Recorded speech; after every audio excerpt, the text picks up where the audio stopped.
kids. He beats the kids, he beats her daughter. That's right. But her daughter must know more than you think. I think your daughter's lying. You must know what happened. There's only 3 people in the state. Exactly. We had to do polygraph and everything. You did a polygraph too?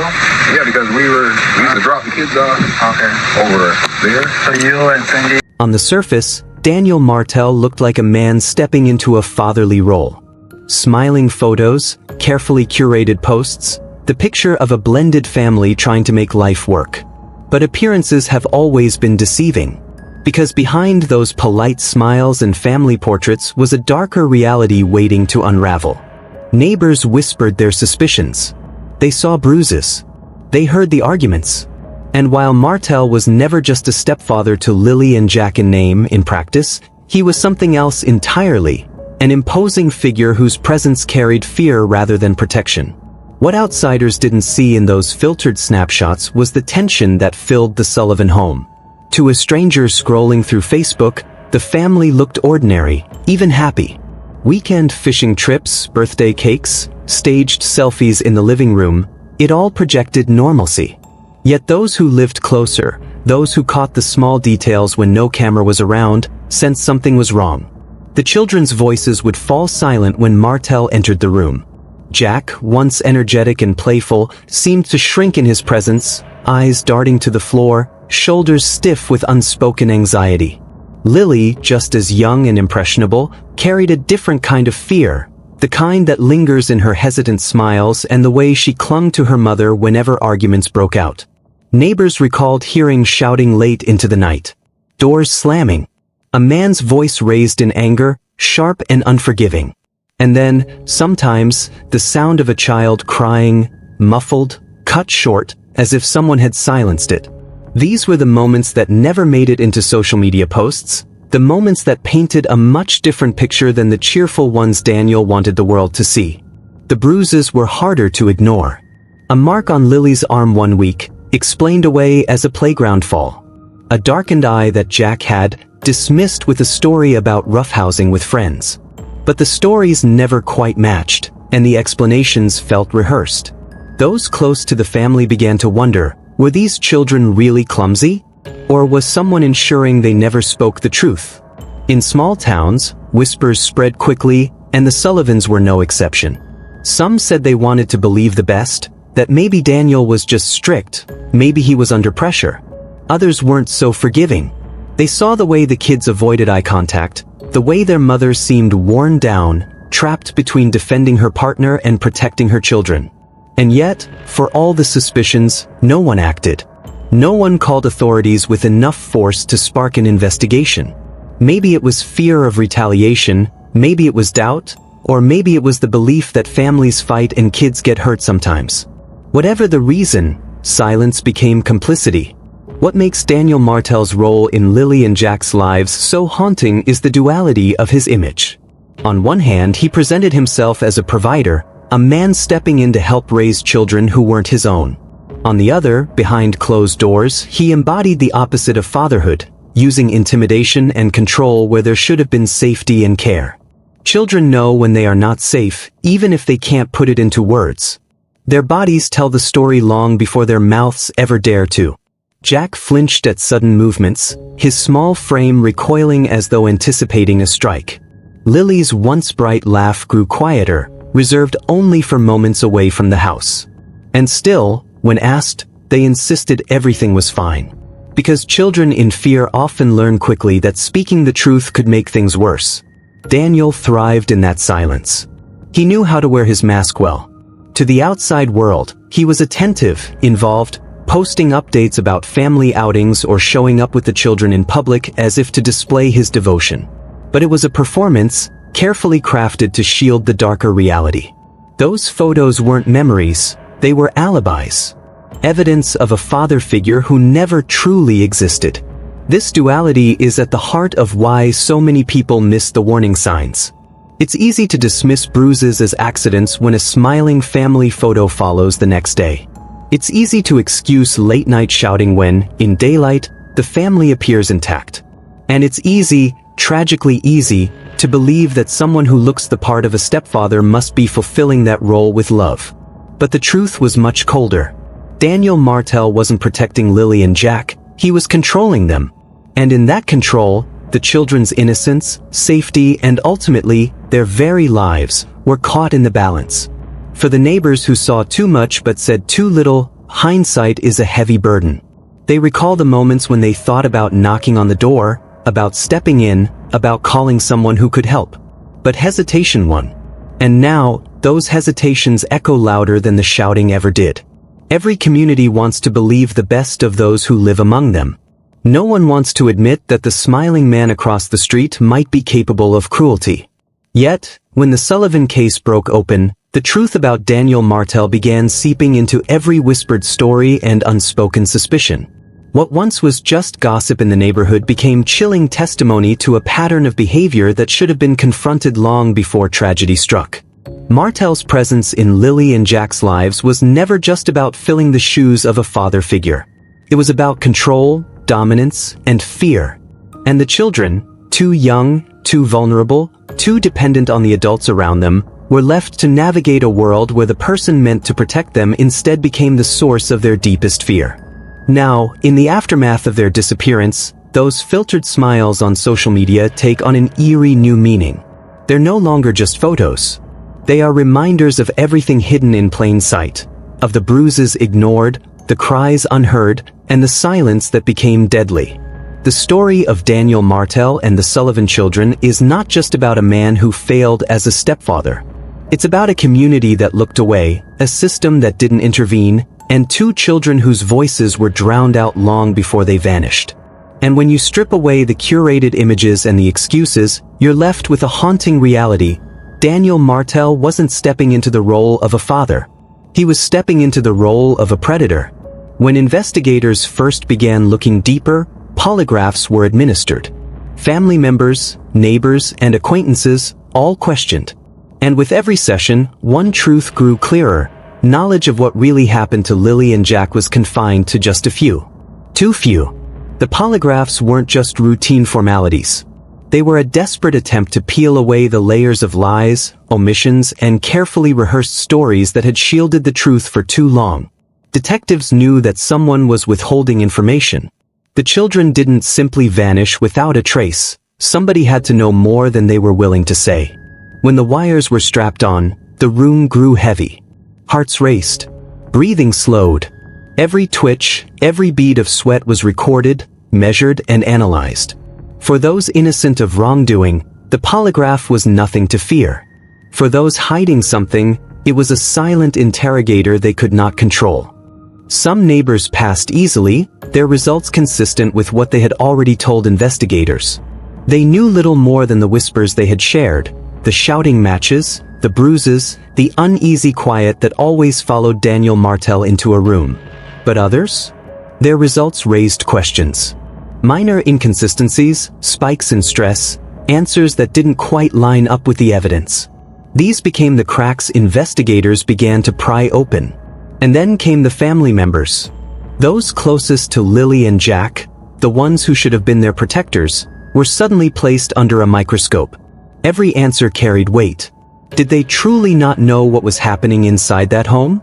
Or were they turning a blind eye, choosing loyalty over honesty, silence over the unbearable consequences of speaking out? The polygraphs revealed something investigators had already suspected. The circle of true knowledge was small, painfully small. It was not the community at large. It was not the dozens of neighbors who had once dismissed bruises as childhood accidents. No, the truth lived within the walls of the Sullivan home, locked away between only a handful of people. What began as a missing children's case shifted into something much bigger. Investigators were no longer just looking for where Lilly and Jack went.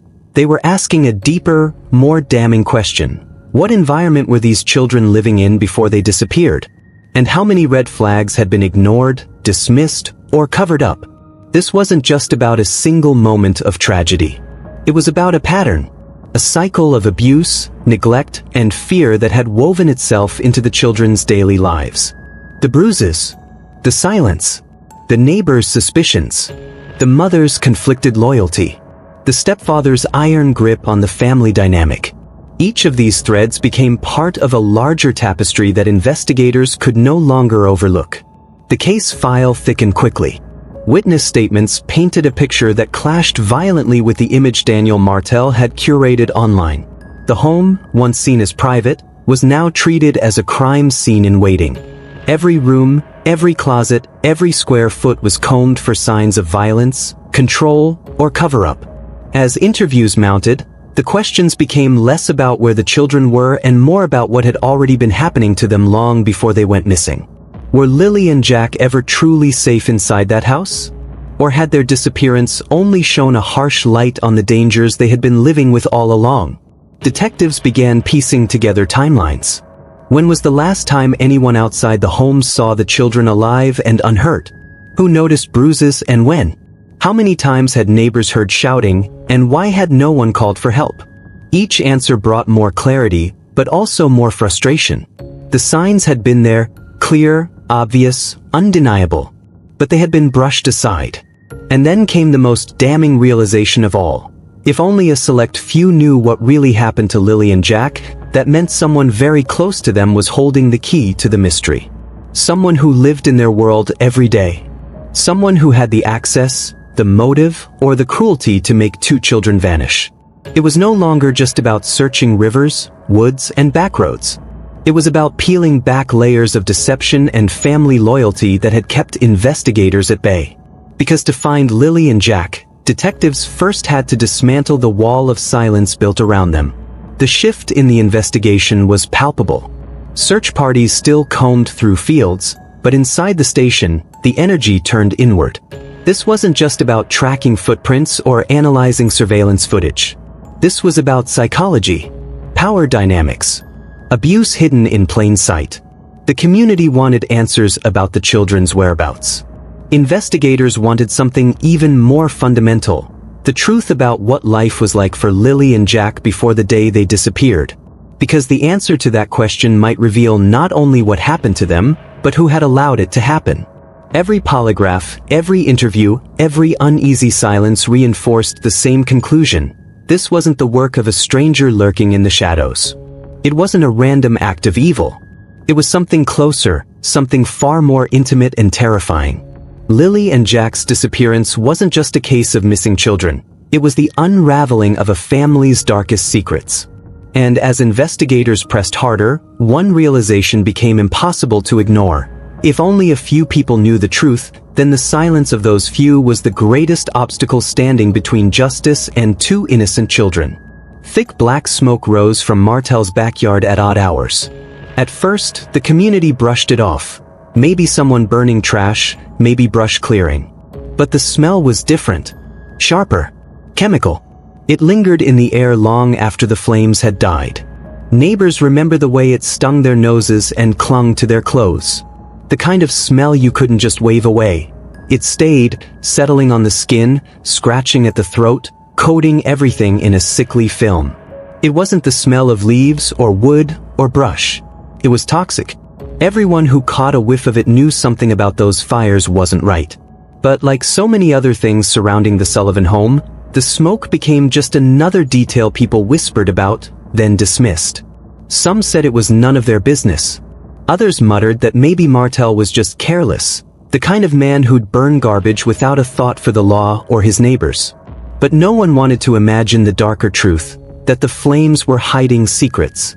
Investigators later discovered these weren't harmless backyard fires. They were deliberate burn pits. Carefully tended, lit under the cover of night, when fewer eyes would be watching. And what Martell fed into those flames was no ordinary trash. Plastic containers, old tires, strips of rubber, bottles of industrial solvents, all thrown into the pit. Materials that released choking black smoke, heavy with carcinogens and chemical toxins. Each time those flames roared to life, invisible poisons spread through the night air.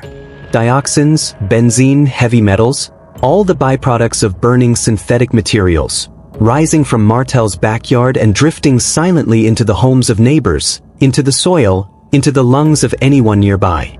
And in the middle of it all were Lilly and Jack. Two children who had no choice but to breathe it in. Night after night, their little lungs filled with toxins. Their clothes absorbed the smell, their hair carried the sting of smoke, their toys sat in yards coated by the fallout. They were not just living near danger, they were living in it. To investigators, the burn pits became more than just an environmental hazard. They were clues, maybe even evidence of something darker. What was Martell trying to destroy? Why the late-night fires? Why the need for secrecy? The materials suggested more than laziness. They suggested concealment. Plastic and solvents weren't just trash, they were accelerants. They made sure whatever went into those flames was consumed quickly and left almost nothing behind. Neighbors began to reframe what they'd seen. The odd glow from behind Martell's fence. The acrid smoke drifting through their windows. The nights when the fire burned longer, hotter, more furious than usual. Could it have been more than garbage? Could something precious, something irreplaceable, have been fed to those flames? The possibility was too terrible to say out loud at first. But as investigators dug deeper, it became harder to ignore. Burn pits weren't just pollution, they were cover-ups. They were tools of destruction, used to erase objects, evidence, maybe even truth itself. Children forced to live around that kind of environment don't just suffer physically. They suffer emotionally, psychologically. Lilly and Jack grew up watching the fires, hearing the crackle of flames consuming whatever their stepfather tossed in. The smoke itself became a warning, a silent signal that something dangerous was happening again. It was fear made visible, fear they could smell and taste. Reports from neighbors describe Lilly coughing during the day, Jack rubbing his eyes, their mother airing out the house after another night of smoke. But the pattern continued, unchecked, because no one stopped Martell. No one called authorities with enough urgency to shut the fires down. And so the children kept breathing in poisons, kept living under the shadow of those flames. For investigators, every burn pit they unearthed, every scorched patch of soil they tested, told a story. It was a story of neglect at best, malice at worst. A man willing to endanger not just his neighbors but his own household. A man unconcerned with the health of two innocent children who had no escape. The backyard fires became symbolic of everything else in the case. The things hidden in plain sight, the dangers explained away, the cries ignored until it was too late. Each plume of black smoke was a warning, but a warning that went unanswered. Now, when the community remembers those nights, the memories feel heavier. The stinging smell in their throats wasn't just an inconvenience. It was evidence, evidence they didn't recognize, evidence they lived alongside, evidence that may hold answers to what happened to Lilly and Jack. Because if Martell was willing to poison the air his children breathed, what else was he willing to destroy in those flames? Parents began pulling their children inside. Windows shut. Complaints whispered across fences. Until one night, a neighbor saw it clearly. Martell, standing over the flames with gloves and tools, stripping copper by torching insulated wires. This wasn't garbage disposal. It was an operation. The glow of the fire revealed a grim routine. Wire after wire, he tossed them into the flames, waiting until the plastic sheathing shriveled, melted, and burned away, leaving behind only the raw copper he could sell. The crackle of insulation, the hiss of burning chemicals, it was the soundtrack of profit at the expense of health. To Martell, the backyard wasn't just a yard. It was a workshop, a place where rules didn't matter and consequences didn't exist. The most damning truth? Martell wore a protective mask while burning. A heavy, industrial-grade respirator designed to keep out the worst of the toxins. He knew the dangers. He understood the poisons released when plastic and rubber were incinerated. He shielded himself because he valued his own lungs. But Lilly and Jack, just steps away, had nothing. No masks. No filters. No protection. Their small lungs inhaled the fumes daily. The smoke was not an occasional nuisance, it was a constant invader. The children coughed, their eyes watering, their throats raw from nights filled with acrid air. And still, Martell continued. To him, the value of stripped copper outweighed the health of the children entrusted to his care. Investigators later collected samples of soil and debris from the property.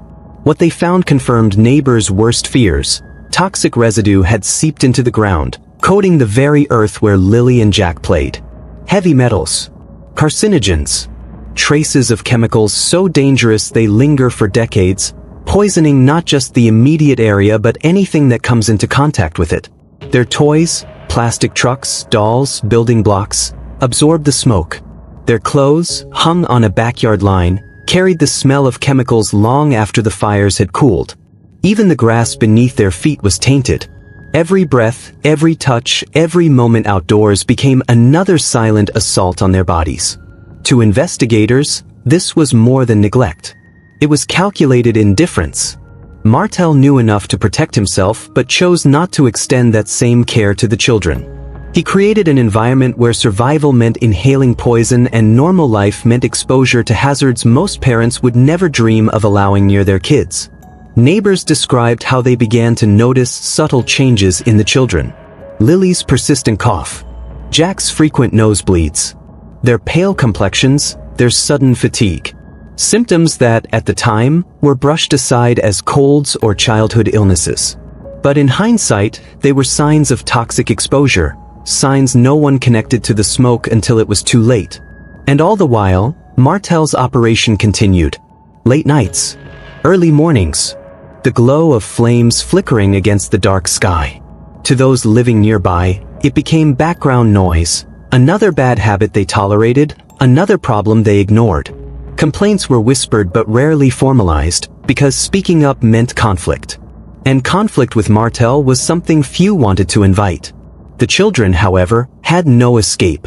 Unlike neighbors who could shut windows or retreat inside, Lilly and Jack lived in it, slept in it, breathed it around the clock. Their innocence was wrapped in smoke, their childhood memories stained with the harsh sting of burning plastic.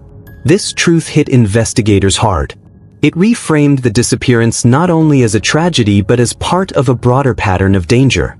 Lilly and Jack were not just children who vanished one day. They were children raised in an environment poisoned by neglect, indifference, and abuse disguised as normal life. Every detail mattered. The gloves Martell wore, the tools he used, the mask strapped across his face. Each piece told the same story. He knew.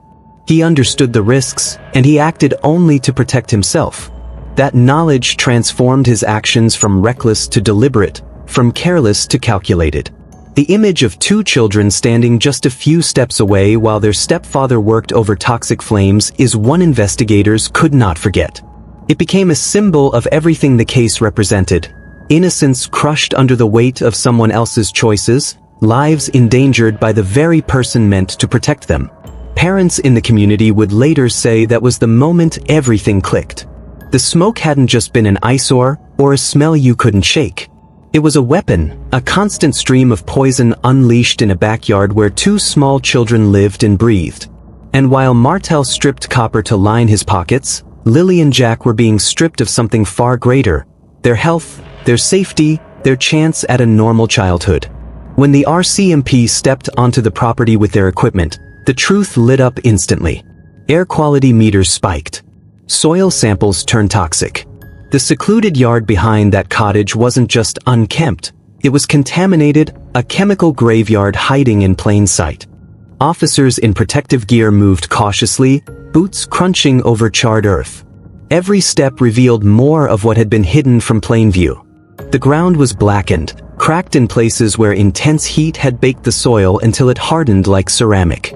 Ashes clung to everything, mixed with residues of melted synthetic materials. What looked, at first glance, like the aftermath of a bonfire was something far more sinister. Years of deliberate burning, layer upon layer of poison compacted into the earth. The meters told the story as soon as they powered on. Toxic spikes blinked across the screens. Levels of volatile organic compounds that had no business being present in a residential backyard. Carcinogens floating in the air, invisible yet dangerous with every breath. Investigators didn't just see the damage. They inhaled it, felt it cling to their protective masks, tasted it faintly even behind filters. This wasn't casual dumping. It was systematic destruction. Lab tests confirmed what the meters had already suggested. Industrial solvents, the kind used to strip, dissolve, or erase. Melted plastics, burned down to their chemical signatures. Scorched rubber, releasing the unmistakable trace of benzene and sulfur. These weren't the innocent remains of brush clearing or yard debris. They were the fingerprints of chemical burns, carried out over and over again with precision. And it was the repetition that disturbed investigators most. This wasn't a one-time mistake or even the careless habits of someone too lazy to haul garbage to a dump. The samples told a story of routine, burn pits lit, fueled, smothered, and relit again. Each cycle left behind residues so concentrated that some patches of soil were deemed hazardous waste zones. Neighbors who had once brushed off the smoke now realized they'd been living beside an environmental hazard zone disguised as a cottage yard. Parents who shut their windows at night were unknowingly shielding their families from toxins that should never have been released outside a controlled facility. And Lilly and Jack, who played mere feet away, absorbed it all as part of their daily reality. The RCMP began mapping the burn sites with forensic precision. Each scorched patch was documented, photographed, and bagged for evidence. Every sample added weight to the conclusion that Martell hadn't just been careless, he had been deliberate. He had used fire as a tool, a weapon, a shield. Whatever needed to disappear, he fed to the flames. And the soil itself became the silent witness to years of destruction. The most chilling detail wasn't just the presence of solvents and plastics. It was their combination. To forensic experts, the pairing of accelerants with industrial materials suggested intent. Fires built to burn hotter, faster, more completely. Fires designed not just to dispose of trash but to obliterate traces of something incriminating. For investigators, that raised questions darker than anyone wanted to voice aloud. What exactly had been burned here? Household garbage could not explain the chemical signatures. Old wires and scrap metal were only part of the story. The sheer intensity of the residues pointed to something more. Something someone wanted erased without a trace. The yard, once seen as an unremarkable patch of rural land, was reframed as a crime scene in its own right. Detectives no longer treated it as background. They treated it as central.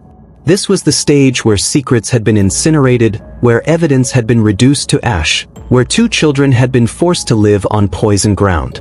Every sample confirmed the same truth. These weren't accidents. These weren't brush fires. They were systematic, deliberate, and dangerous. And the more investigators uncovered, the clearer it became that Martell had orchestrated those burnings with purpose. For the community, the revelation hit like a shockwave. What they once excused as backyard carelessness was, in reality, a pattern of destruction that placed every nearby life in danger. Complaints that were once whispered now turned into outrage. Parents who remembered shutting their windows felt guilt wash over them. Could they have stopped this sooner? Could someone have spoken up before the damage became irreversible? But the greatest tragedy lay in the fact that Lilly and Jack had lived in the center of it all. They weren't passers-by, catching a whiff of smoke from down the street. They were children forced to eat, sleep, and play in an environment saturated with toxins. Their bodies became unwilling testaments to Martell's negligence, their lives shaped by the chemical graveyard that was their backyard. For the RCMP, the property became more than evidence. It became a haunting reminder of the dangers overlooked when warning signs are ignored. The soil was no longer just soil. It was a record of every secret Martell had tried to bury in fire.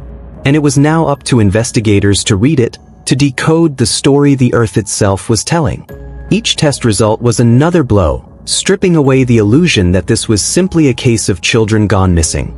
The burns revealed a man who planned, concealed, and destroyed. A man who valued covering his tracks more than the safety of those around him. And as the reports piled in, one realization grew undeniable. The truth about Lilly and Jack's disappearance wasn't just hidden in testimony or alibis. It was written into the very ground beneath their feet. Among the blackened remains, investigators found fragments no parent ever wants to imagine. Fibers consistent with children's clothing, a half-melted toy, charred and fragile. These weren't anonymous objects. They weren't scraps of household garbage tossed aside without thought. They belonged to Lilly and Jack's world. A small piece of fabric, once brightly colored, now brittle and darkened by flame. Threads frayed, edges curled from the heat. The lab would later confirm it carried synthetic dyes common in children's clothing, dyes not typically found in adult garments. Near it lay the toy, half melted, its plastic body warped into an unrecognizable shape. But traces remained, tiny bits of paint, a faint outline that suggested it had once been something innocent. A car? A doll?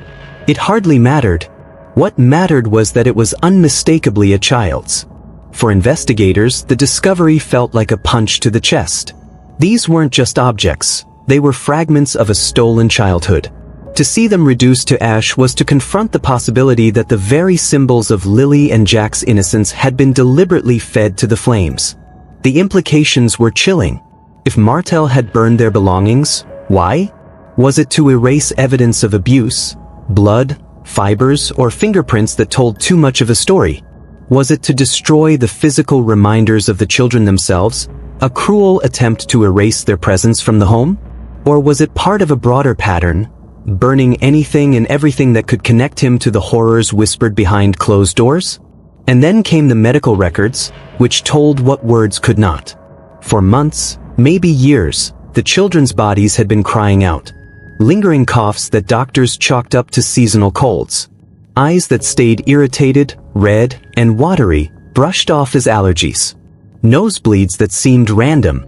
Fatigue that made no sense for children so young, children who should have been running and laughing, not dragging themselves through the day. In hindsight, it was obvious. The symptoms weren't isolated, they were systemic. Their small bodies were signaling toxic exposure, warning signs that should have sparked alarm long before the case broke open. The smoke had not only invaded their lungs, it had poisoned their very lives. Each medical note, each doctor's visit, became evidence of a larger truth. Lilly and Jack were not just victims of disappearance. They were victims of an environment steeped in neglect and deliberate danger. Their health had been deteriorating under the weight of toxins, yet no one connected the dots in time. Investigators pored over the records, piecing together a timeline that lined up eerily with the burn pits. Spikes in coughing fits during weeks when neighbors reported heavy smoke. Visits for eye irritation after nights when the fire burned hottest. Episodes of fatigue coinciding with days of chemical stench lingering in the yard. The patterns were undeniable. And the cruelest realization? These children had been asking for help in the only way they could, their bodies breaking down, their symptoms repeating, their energy fading. But instead of being understood, they were misdiagnosed, overlooked, or dismissed. For the community, the revelation was devastating. Parents looked at their own children and imagined them coughing through the night, eyes burning, chests tightening, and realized Lilly and Jack had endured that reality day after day. What they had taken as harmless smoke on the breeze was, in fact, a daily poison saturating the lives of two innocent kids. The fragments from the burn pits and the symptoms in the medical records created a grim narrative. This wasn't just a case of neglect layered with abuse. It was environmental violence. A world in which toys, clothes, and health itself were consumed by flames and fumes, leaving scars too deep to ignore. The half-melted toy was no longer just evidence. It was a symbol of a childhood cut short, of innocence exposed to toxins no child should ever breathe, of a home turned into a hazard zone.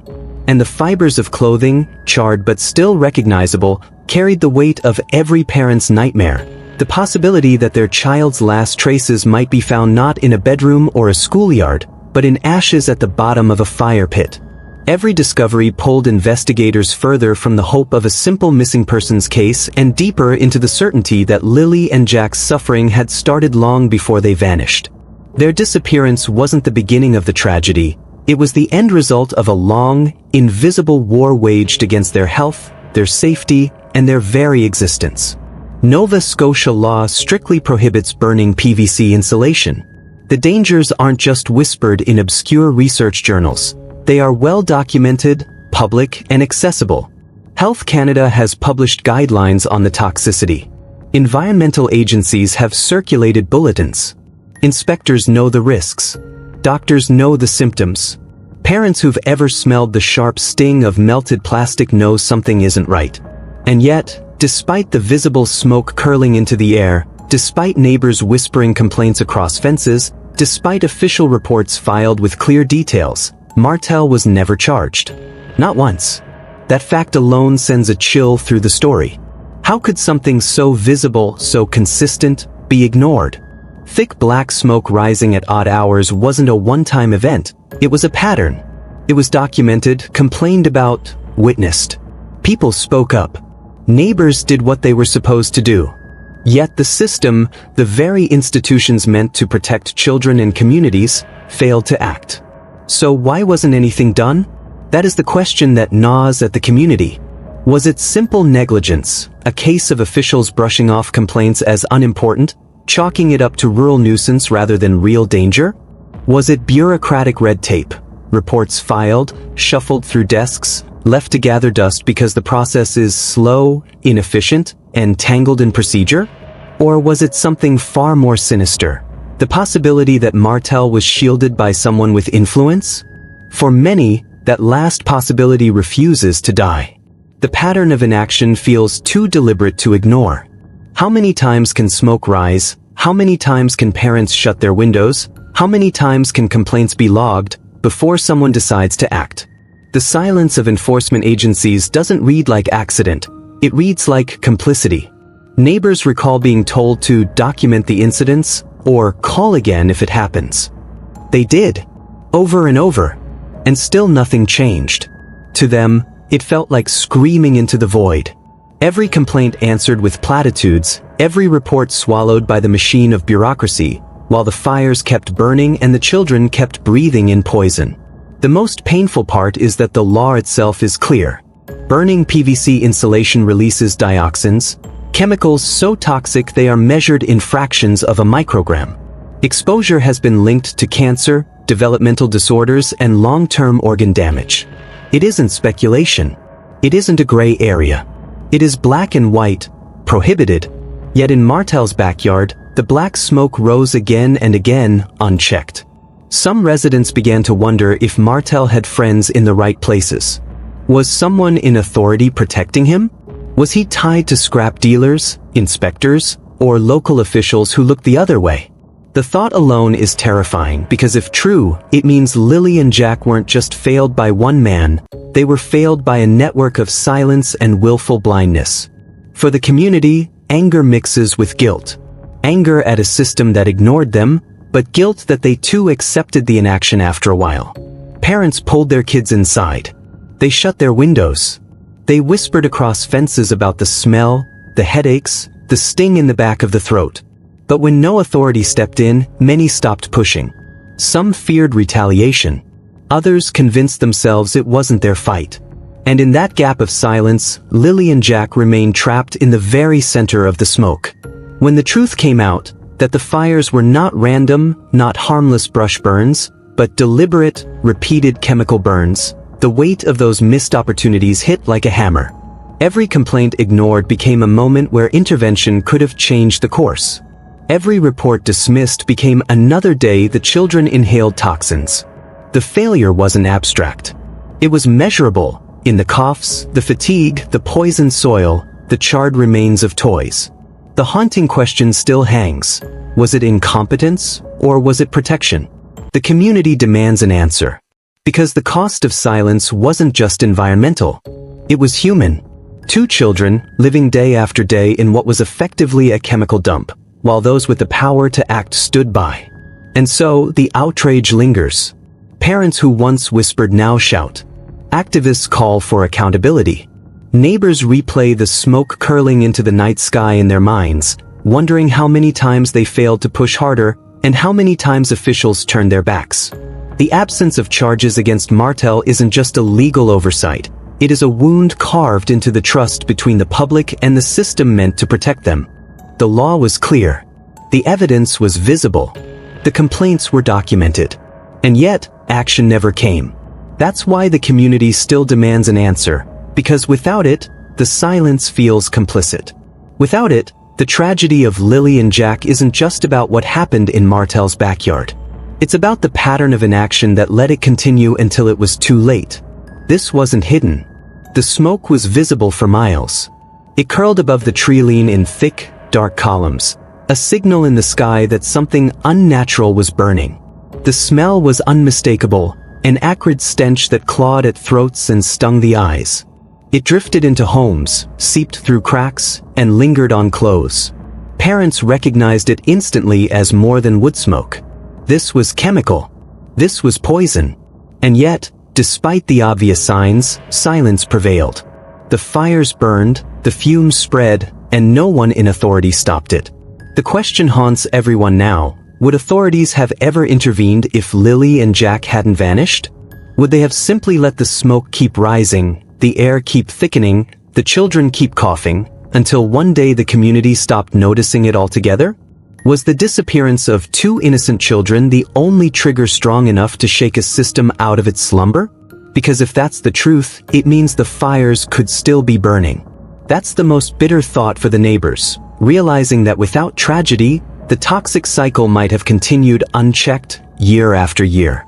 Martell might still be standing over his flames with a mask strapped to his face, while Lilly and Jack played nearby with nothing to protect them but fragile lungs and silence.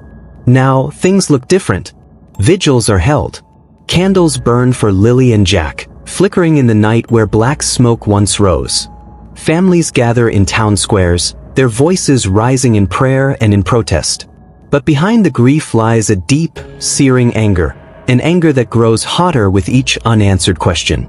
This is not just sorrow for 2 missing children. It is rage at a system that ignored every warning sign. Rage at officials who dismissed the smoke as nuisance complaints. Rage at inspectors who turned away from evidence that was both visible and undeniable.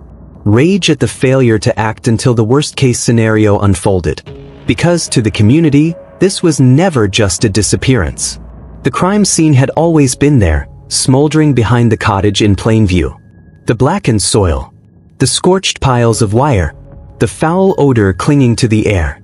It was waiting for someone, anyone, to listen. The neighbors replay it in their minds. The countless nights when smoke curled upward.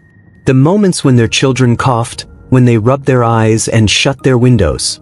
They remember the calls they made, the reports they filed, the times they were told it would be looked into. And they remember how nothing changed. For them, the vigil candles are more than symbols of grief. They are symbols of betrayal. Each flame is a reminder that their voices were ignored, their fears dismissed, their children placed at risk by a system that chose silence. The flickering light is as much about justice as it is about remembrance. And so the anger doesn't fade. It grows. It fuels conversations across fences, in grocery store aisles, on community forums. It drives petitions, demands for inquiries, calls for accountability. Because now the community knows what they always suspected. This wasn't an invisible threat. It was a visible one. And those in power allowed it to continue. Some ask whether the disappearance of Lilly and Jack could have been prevented if action had been taken earlier. If inspectors had shut down Martell's burn pits. If charges had been filed after the first report. If the system had treated toxic smoke with the seriousness it deserved. Those ifs echo endlessly, cutting into the heart of every vigil, every candlelit prayer, every tear shed for the children. The truth is brutal. For Lilly and Jack, the crime scene wasn't discovered when they vanished. It was there all along, smoldering in the backyard, filling the air with poison, and waiting for someone to pay attention. And that failure, that silence, will forever remain a stain on the story of their disappearance. Even before the disappearance, Lilly and Jack's bodies were already telling their story. Every cough, every moment of fatigue, every heavy breath was a signal, an unspoken plea for help. Their lungs were carrying the invisible weight of toxins, absorbing the residue of chemicals no child should ever be near. The symptoms weren't dramatic all at once. They crept in slowly, almost deceptively. What began as a seasonal cough never truly went away. What seemed like simple tiredness became a constant state of exhaustion. Their young bodies were waving red flags, but those flags were overlooked. Teachers noticed it first in subtle ways. Lilly's eyes, usually bright and curious, sometimes seemed glazed over, as if a fog had settled over her thoughts. She would lose focus mid-lesson, her pencil resting idle on the page, her gaze drifting toward the window as though her mind was somewhere else. At first, it was easy to dismiss as daydreaming, the kind of restlessness common in children her age. But it kept happening. Jack, usually energetic and quick to laugh, grew irritable. His outbursts became sharper, his patience thinner. Teachers marked it down as behavioral changes, perhaps tied to challenges at home, perhaps just phases of childhood. But what no one realized was that his nervous system was being strained, his little body reacting to toxins it could not process. Irritability, difficulty concentrating, fatigue, these weren't just personality shifts. They were clinical signs, silent alarms ringing beneath the surface. Parents in the community remember seeing Lilly and Jack on the playground, playing alongside other children but lacking the stamina to keep up. While their friends ran and shouted with boundless energy, the siblings would sometimes sit down earlier, their faces flushed, their breathing labored. Neighbors recall moments when Lilly coughed so hard it startled those around her, only for her mother or Martell to wave it off as just a cold. But the cold never left. The cough became part of her. Doctors' visits came and went, but without context, the puzzle never fit together. A persistent cough here, a little fatigue there, symptoms that in isolation seemed unremarkable. Without someone connecting them to the black smoke rising from the backyard, no one realized the full picture. Lilly and Jack were being poisoned in plain sight. Their fragile bodies were the first witnesses to the crime scene unfolding around them. In hindsight, the signs were everywhere. The irritated eyes that teachers thought were the result of allergies. The dark circles under Lilly's eyes that looked like poor sleep but were actually the toll of chronic exposure. The fidgeting in class that wasn't misbehavior but neurological stress. The sudden lack of appetite, the headaches, the unexplained fevers, all pieces of a larger story that was never pieced together until it was too late. Forensic specialists would later confirm what the children's bodies had been saying all along. Long-term exposure to burned plastics and solvents manifests in exactly these ways. The lungs suffer. The nervous system reacts. Concentration falters. Irritability spikes. But in the moment, teachers, neighbors, even doctors treated the symptoms as isolated events, never tying them back to the smoldering burn pits only steps from their bedrooms. It is perhaps the most heartbreaking truth of all. Lilly and Jack were crying out long before their disappearance, not with words, but with their health. Their bodies were warning signs, red flags waving desperately for someone to notice. But because the signals mimicked ordinary childhood ailments, because no one looked beneath the surface, those warnings were drowned out by the noise of daily life. And now, with the benefit of hindsight, those who knew the children are haunted by what they missed. Teachers replay the distracted stares. Neighbors remember the coughs echoing across the fence. Even classmates recall moments when the siblings seemed distant or unusually tired. All of it, in retrospect, forms a chorus of ignored alarms. The tragedy, then, didn't start the night Lilly and Jack vanished. It began much earlier. It began the moment the first cough settled into their lungs and never left. It began when their small bodies absorbed what the adults around them dismissed. Long before investigators arrived with soil tests and air meters, long before the community gathered with candles at vigils, Lilly and Jack were already living proof of the crime scene that surrounded them. Their disappearance only revealed what their bodies had been saying for months. They were children poisoned by silence, their suffering hidden in plain sight. Doctors raised quiet concerns. Subtle notes in medical files. Offhand remarks during checkups.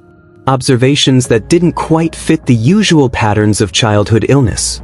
Lilly's lingering cough, which didn't respond to antibiotics. Jack's unusual fatigue, which seemed far beyond what doctors expected from a boy his age. Their immune systems seemed taxed, their symptoms oddly persistent. But without a clear cause, without someone connecting those dots to the smoke that rolled from Martell's backyard, the concern stayed quiet, buried beneath the assumption that children simply get sick often. Meanwhile, parents of classmates whispered to one another that something wasn't right. They noticed the way Lilly sometimes struggled to catch her breath after running, or how Jack would tire quickly during games. They saw the way both children's eyes looked weary, the way they seemed distracted in school, sometimes irritable, sometimes withdrawn. One parent even admitted later that she thought about reporting her suspicions, but convinced herself it was not her place. After all, children have ups and downs.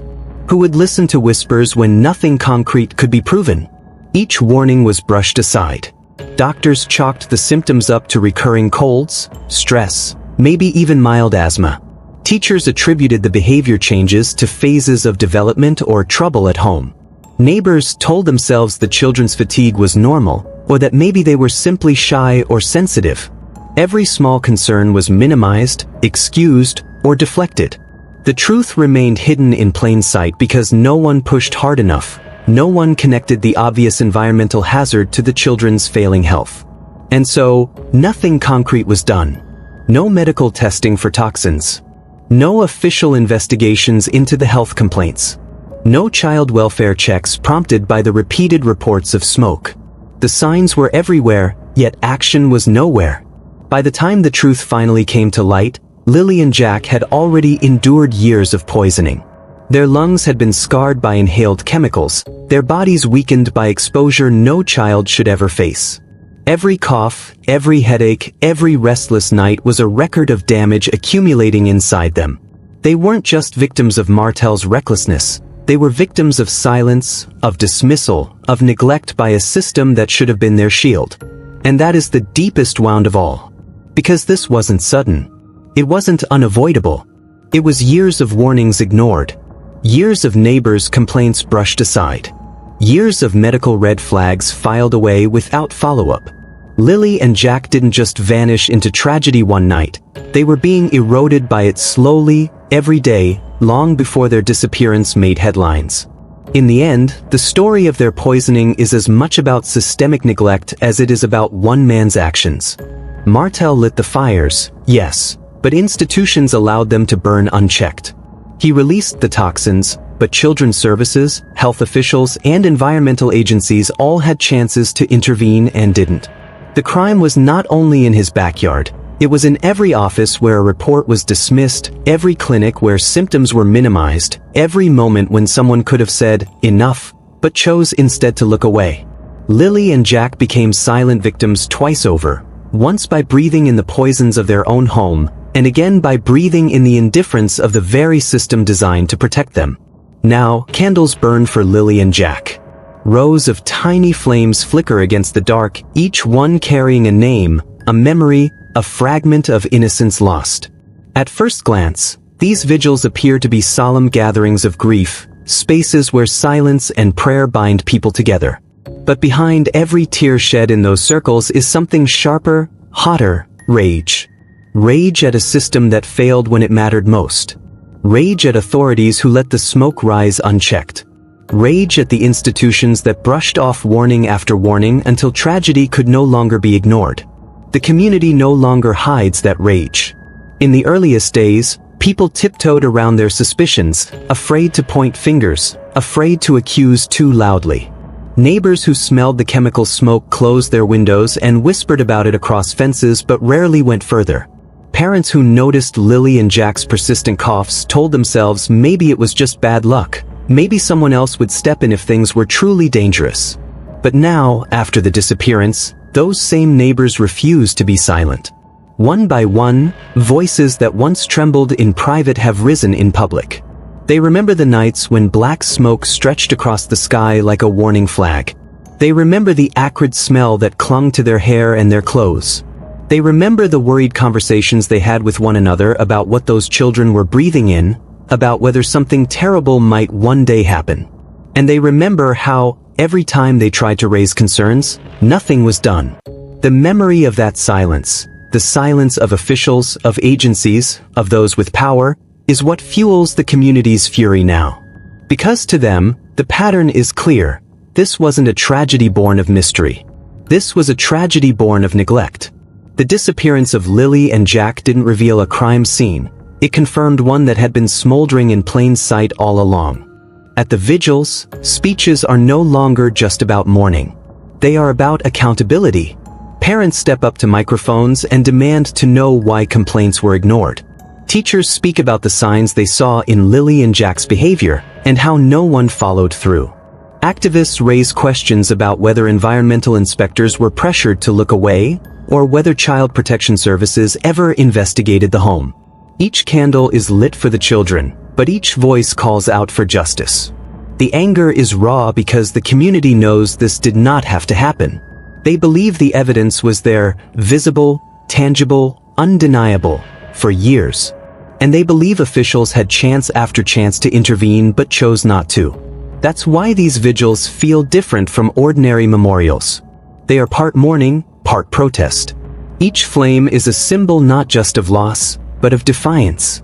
Neighbors who once felt powerless now speak with authority. They no longer hesitate to tell reporters what they saw, what they smelled, what they feared. They describe Martell's backyard in vivid detail: the glow of flames at midnight, the sight of him wearing a protective mask while his stepchildren coughed nearby, the way the smoke rolled into their own homes and made their own children sick. They recall filing complaints that seemed to vanish into thin air.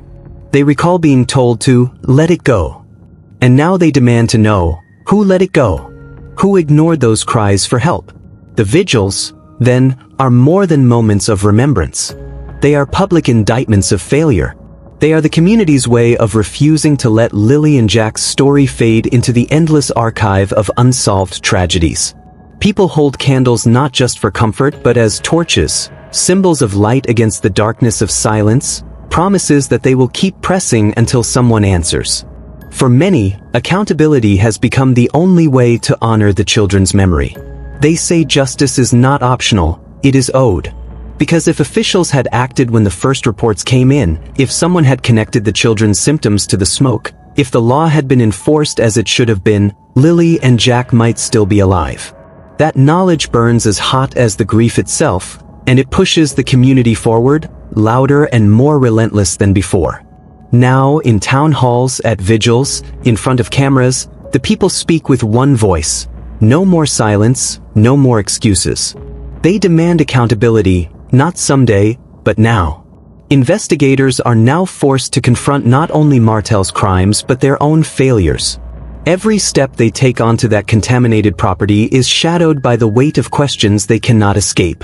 Why did no one act sooner? Why were the burn pits allowed to keep smoldering despite years of visible evidence? Why were neighbors' complaints treated as background noise instead of alarm bells? Each unanswered question digs deeper into the credibility of those sworn to protect. And with every day that passes, the gap between what was promised, safeguards, oversight, justice, and what actually happened becomes more glaring. This isn't just about Martell anymore. It's about the institutions that failed to stop him. For the RCMP, the environmental agencies, and child protective services, the spotlight is unrelenting. They are not simply investigators in this case. They are participants, their inaction woven into the very fabric of the tragedy. Community members no longer separate the crime from the system. In their eyes, both are guilty. Martell for lighting the fires and the authorities for watching the smoke rise and doing nothing. The credibility of these institutions is at stake.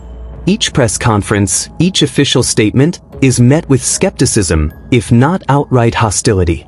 People no longer accept vague reassurances or promises of ongoing investigations. They want accountability, not platitudes. They want to know who signed off on reports that went nowhere, who dismissed the neighbors' calls, who allowed toxic air to choke children without consequence. Until those answers come, every investigator who steps in front of a microphone carries the weight of suspicion as much as authority. Because this was never just a disappearance. The narrative of two children vanishing into the night is too simple, too convenient.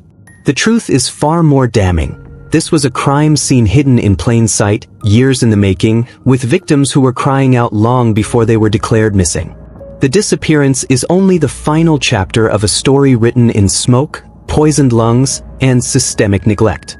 And until someone takes responsibility, Lilly and Jack's story will remain more than just personal tragedy. It will stand as a symbol, not only of loss, but of silence.